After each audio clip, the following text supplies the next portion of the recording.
Mwaka 2025 umeandikwa kwenye historia ya soka la Tanzania. Safari ya klabu ya Simba katika kombe la shirikisho la Afrika CAF ilikuwa ya kipekee na ya kishujaa ya kujivunia.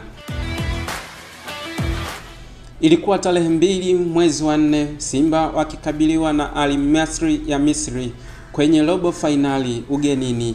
Mambo yalikuwa magumu. Al Masry walishinda mabao 2-0.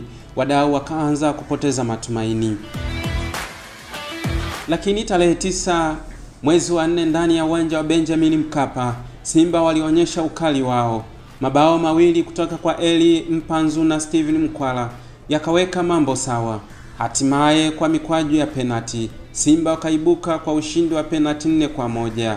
Hatimaye Simba walivunja laana ya kuishia robo finali katika mashindano haya makubwa Afrika, wakatinga nusu finali kwa mara ya kwanza. Nusu finali ikawapeleka katika uwanja wa New Amani Zanzibar, wakikabiliana na Stellenbosch ya Afrika Kusini. Bao pekee kutoka kwa Jean Ahoua lilitosha kuwapa ushindi wa bao 1-0 nyumbani. Kisha tarehe 27 mwezi wa 4 ugenini Durban, Afrika Kusini, Simba wakacheza kwa nidhamu ya hali ya juu. Mechi kaisha bila kufungana kwa ushindi wa jumla ya bao 1-0.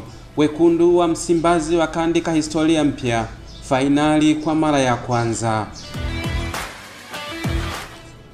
Fainali ya kwanza dhidi ya RS Berkane ya Morocco ugenini, Simba walilazimika kupokea kichapo cha mabao 2-0.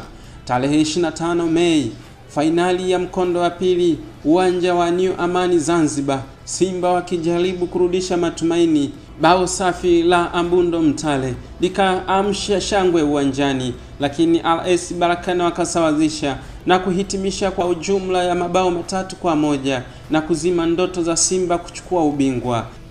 Simba hawakuondoka na kombe, lakini waliandika historia. Safari ya mashujaa hawa walioliwakilisha taifa kwa ushujaa. Kwa mara ya kwanza Simba wakafika fainali ya kombe la shirikisho la Afrika. Simba si tu klabu bali ni hadithi ya matumaini, mapambano na ujasiri.